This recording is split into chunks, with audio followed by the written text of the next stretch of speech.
Hey everyone, Carl here with Littleroot Lessons, bringing you a deep dive featuring Kyogre this week. Kyogre is something we kind of just skipped over when we were covering in Series 8. I'm surprised I haven't covered it up until now. We covered Groudon much earlier than what we covered Kyogre for, so it just makes sense to finally look at the other half of the weather duo here. Before we get started on all that, make sure to do all the fun YouTube stuff for us. Like, comment, subscribe, do all that great stuff. Comment down below who you want to see me cover in deep dives for future episodes. Series 10 has kind of started to wind down and kind of expand out in formats. No longer is it run by the big three, Zacian, Kyogre, and Xerneas. So I'd like to see other restricteds be suggested to be covered for next week. Kyogre is the other half of the infamous weather duo from Gen 3, opposite to Groudon's sun setting. Obviously, if you wanted to count Rayquaza in there, it's the weather trio, but whatever. The ability to set rain, though, is what makes Kyogre so powerful.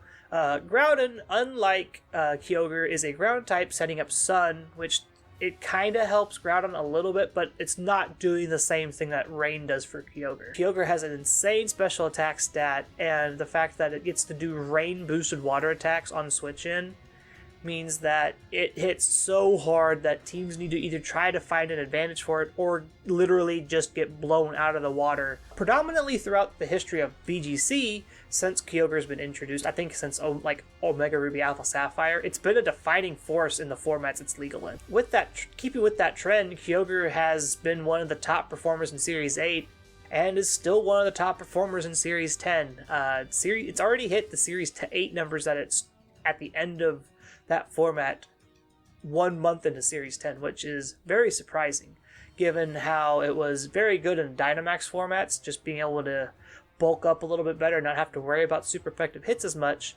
It's interesting to see that it's still being a dominant force outside of Dynamax. Kyogre, as a restricted overall, loves to set the rain and loves to do rain things, and as such, its partners are more tailored to those rain-boosted kind of things. Things like grass types like Serena, Amoonguss, Rillaboom all love being in the rain because it helps remove their fire type weakness. Things like Zapdos and Tornadus also love the rain because it helps Hurricane, which is usually the predominant flying type coverage, hit 100% of the time. Zapdos overall really loves rain because it loves to run Thunder, it loves to run Hurricane, can run Heat Wave in pinches, but a lot of the times you need the rain up to hit your moves. Other things you can run with Kyogre are things like Water Urshifu, mainly because you get to do rain boosted Surging Strikes. This can help a ton against like opposing Kyogres, Stakatakas, anything like that. Even rain boosted like Surging Strikes into a Zacian do a significant amount of damage. When we look at the metagame breakdown, common moves for Kyogre tend to be the Water Spout, Origin Pulse, the big water spread moves. This is what Kyogre is known for, obviously. Rain-boosted Water Spouts do a ton of damage and win games that way. Other coverage moves are included like Ice Beam and Thunder. Ice Beam being predominantly more common right now due to the sheer amount of grass types in Series 10. And Thunder being a little bit more restricted towards just Choice Scarf and Choice Specs and Assault Vest sets. When you can't run Protect, it's just best to run another 100% accuracy move, which Thunder in the rain is. Looking at other water moves though, Scald has become the predominant water move that isn't Water Spout on these Kyogre teams. Mainly due to the fact that it's rain boosted, so it's going to hit hard anyway, but you also aren't worrying about trying to hit an accuracy check. We all know how bad it feels to miss a Hydro Pump or to miss an Origin Pulse, so not having to worry about that accuracy check means a lot for Kyogre teams. And then Protect here is like our one random move. We'll talk about Calm Mind sets as well a little bit later. That's something that's not as common right now, but is starting to trend upward when we get into the deeper sets for Kyogre. Speaking of sets for Kyogre, when it comes to items choice, Mystic Water is the most common at 40%. I believe Sea Incense and Wave Incense do the same exact thing.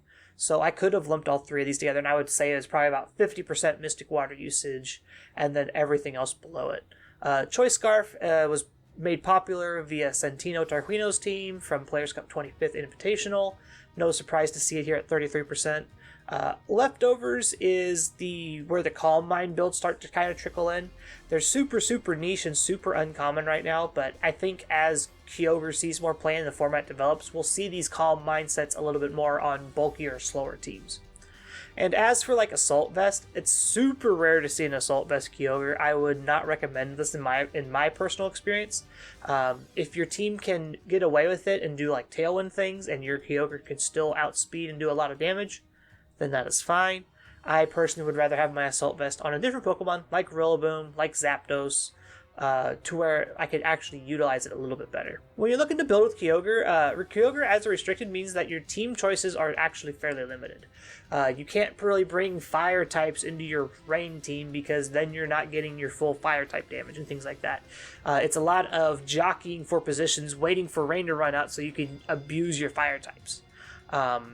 That being said, you need to be wary of grass types when you're building with Kyogre. Like I said, you don't have good fire type coverage to kind of help mitigate that weakness. So instead, you play a lot of flying types like the Zapdos, like the Tornadus, like Moltres, and things like that. Speed control is also very essential for Kyogre. Tailwind is the common one, that's why you see Tornadus so much.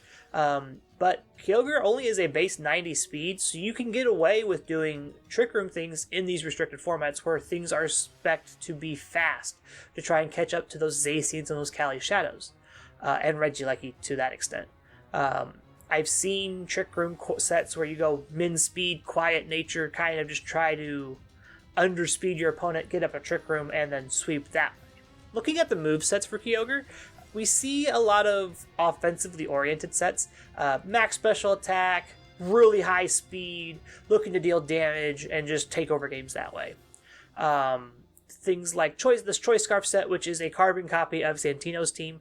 Water Spout, Ice Beam, Scald Thunder. Makes 100% sense here. You're just trying to deal a ton of damage. You're looking to outspeed everything. If I remember correctly, this gets to 225 after Choice Scarf.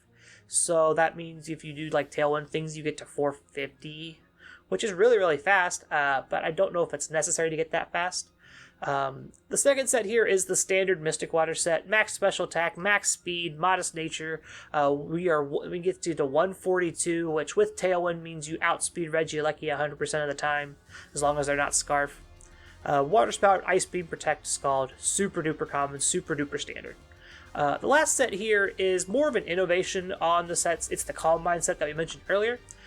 We get to do these kind of bold, bulkier things because we're going to get boosts to our special attack.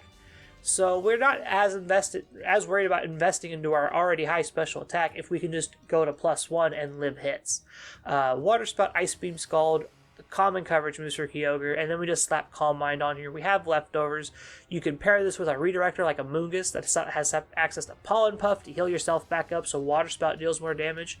Or you could forego Water Spout altogether and play things like Origin Pulse or Hydro Pump if you're just looking to deal a ton of damage as quickly as possible. When you're looking to beat opposing Kyogres, Water Spout is their primary damage source. That 150 base spread move when they're at full HP deals a ton of damage. So whittling down Kyogre is one of the best ways to help keep it kind of in that manageable range. Wide Guard's also a really good tool into beating Water Spout, but like we saw, Kyogres have adapted to carry other water coverage and carry Ice Beam or Thunder to kind of beat these Pokemon that have Wide Guard. And obviously hitting Kyogre super effectively is the best route to take when you're looking to just beat a Kyogre. Things like Rillaboom, Regieleki, and Serena are all really good answers into an opposing Kyogre. They can easily tank that Water Spout a lot of the times, except for the case of Regieleki, who's probably going to be Sash anyway. But Rillaboom and Serena with Assault Vest can both take that Water Spout pretty well, and then Oko on the way back with like a Wood Hammer or a Power Whip. To wrap up with Kyogre, Kyogre is the powerhouse restricted option, but it kind of struggles when it comes to team building aspects because it's fairly restrictive on what you can play with. You're looking for a grass type, you're looking for a steel type, you're looking for a flying type, and having to avoid those fire types to where you don't get the most use out of them. However, those restrictions are kind of overshadowed by the fact that the pools that you get to pick from these Pokemon from are just so deep right now in Series 10. There's at least 3 to 4 grass types that you can play right now. There's a real good set of flying types you can play in the form of Zapdos, Tornadus, and Galarian Moltres. So there's so much to pick from in those pools that the restrictions aren't as bad as they seem. And with that being said, check us out on Twitter. All of our handles are there on screen. Check the Discord link out. Community Discord link is always in the description. And remember to do the subscribe, comment, like, all that fun stuff. We're really close to 300 subscribers. Would love to hit that by the end of the year. And with that being said, we will see you next week with Sizer. Bye, everyone.